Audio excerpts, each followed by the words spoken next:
Oh, have you heard about the device that can accumulate human energy and store it and then use it for psychic purposes? You know, the one the CIA wrote about that Russia made? Oh, I'm sure you didn't, because I did not either. And I have a deep dive for you. Okay, so I'm writing a book on what I'm calling plasma intelligence, which is the fourth state of matter and how it has metaphysical properties. What I think that is the same thing they're writing about here, which is how I stumbled across this, a little deep web internet search. And I found the information very interesting. And you probably never would have stumbled upon this unless you were looking up what I am, which no one does, which is a word called bioplasma, which is what the CIA was thinking meant human energy, or what I say is the soul. So here is the CIA document. It is like 70 pages or something. They're studying here telepathy in animals and people, remote viewing, the airport technique, which is very interesting, and I'll say that for another video. And more importantly, the psychotronic generator. They also have what's called the psychotronic model of man. I think you guys might have seen some of these symbols in ancient books or teachings. Feel free to do your own deep dive here. Okay, so basically the actual generator pictures have been redacted from this, and it's definitely not this big. It was made from a man named Robert Pavlita. I cannot find information on him anywhere. And it is a small device that is capable of drawing energy from humans, capable of drawing biological energy from humans. The energy is accumulated and stored for future use. Once charged with human energy, the generators can do some of the things a psychic person can. And the individuals that it charges the human energy from don't need to be psychic themselves. That's crazy. This is so funny to me that our government looks up this stuff, because not everyone, but people will come on my page and laugh. And it's like, guys, the government's spending millions of dollars researching this stuff. Obviously, yes, for national security, but also magic's real. Okay, so what is so interesting about this? They even talk about here how this concept of human energy dates back to chi or prana. It's also been called odic force, etheric force, animal magnetism, N-force, which was Newton force, which I think is still in physics.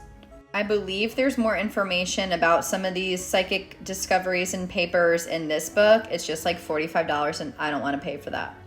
But feel free to screenshot this if this subject interests you, because this is all about the parapsychology in Russia and all these experiments. So one insane thing here is it says that it enhances plant growth. So does plasma. Look it up. I'm telling you, plasma is the same thing here. And they literally call it, by the way, bioplasma. I will show you where. Oh, they were also concerned this could be used as a weapon because it couldn't be used for good or bad. It said that it could also make people discomforted or dizzy, but it also gave off psychic effects and positive things. So once again, like plasma or this neutral force, your intention can impress things on it to make it good or bad, which is why it's definitely being hidden from the general public. Oh, here we go.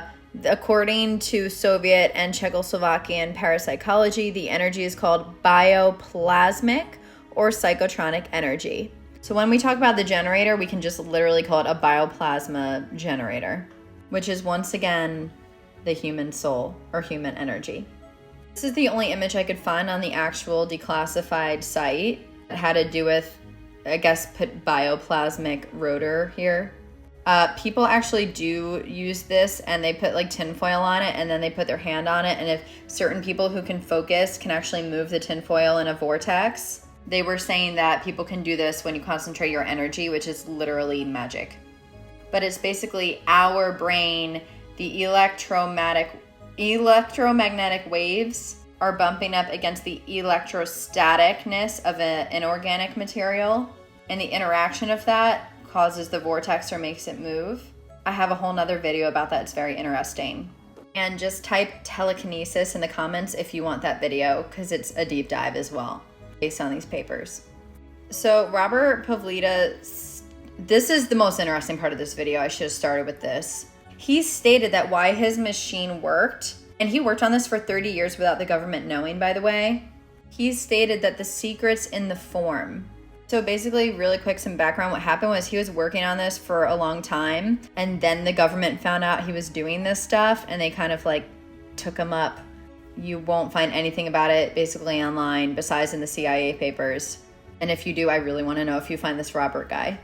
And he said that he got this idea by studying very old texts. When they asked which ones, the Czechs smiled and said, "We're sorry, we can't tell you that." The generators were not fully patented yet. I looked up a patent, by the way, that was in 1994. But I think this might have been in the 70s. But anyway, he said the secret of the generators is in their form.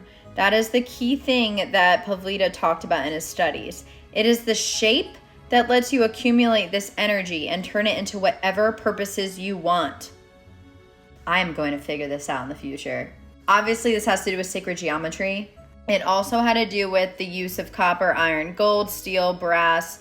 A lot of people, by the way, that studied plasma also studied metallurgy, it's called. There is a huge link with steel and copper and these metals and plasma and how to harness them. My dog just sneezed. They also compared it to Reichenbach's idea of an otoscope or an otic force, which is an all-pervasive energy, plasma, which this is the otic force. He compared it to animal magnetism. It also had to do with the god Odin. There's literally a whole little ancient book. You could download the PDF of this for free. He talks about everything from ghosts, to crystals, to electricity. I mean, this is like plasma magic, guys. Also, I guess the patents were eventually filed in the 90s. This is one of them that directly is linked to this generator that is called bioenergy treatment. You can look it up on Google. It talks about healing people with sound and a programmable magnetic field. And then there's another one called Method of Psychotronics and Device for its Implementation. I cannot find anywhere, once again, what it looked like. I just know that it was filed in the 90s. This is another thing that's kind of, I think, inspired by all this stuff. It was an orgone accumulator. This is what it looked like.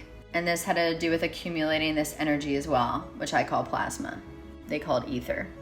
Oh, and with this patent, they were saying that they could heal, human organs, treat injuries. There's no money in this, right? Sorry, medical field does not like this. Bye-bye. Bye-bye, bioplasma machine. Okay, so this is like the most interesting thing I came across. So when they were talking about verifying his testings, obviously this had to do with geometry. Albert Einstein even stated the next breakthrough in physics would be in geometry. Once again, Pavlida stated that the secret's in the form to harvest this energy. Harness, not harvest. And this new geometry is hidden in 3D for the machine. This is all I could find on the machine. The geometry would be of interest to those interested in New Age subjects like Kabbalah, Tarot, or I Ching. Besides showing how the limits of 12 quarks and the limits of 230, 232 crystal symmetry limits were derived, this new geometry shows, again, hidden in 3D, the source of these subjects as well. I have no idea what this part means. He stated the secret is a new way of looking at geometry. The key to geometry is the relationship of equal-sized balls, lines, and points. Therefore, spheres becoming an impossibility in geometry itself. It is fundamentally 3D geometry. It differs in some respects to sphere packing. Understand that what you see with your eyes creates a flat picture. In order to go forward, you must construct a model. And then it kind of tells you like how to construct some model so you'll understand what the heck they're talking about. I don't have time to do that right now. They also related to the Star of David, which if we go back, I think it has something to do with this. Feel free to screenshot and read this yourself because I'm running out of time, but they talk about the Taurus representing the reality you wake up to each morning. The central ball is the central reality. So the Taurus ball, you sense the other balls as energy or emotion. What science defines as force relates to the four balls that are adjacent. Science measures these balls as gravity, electromagnetism, strong and weak.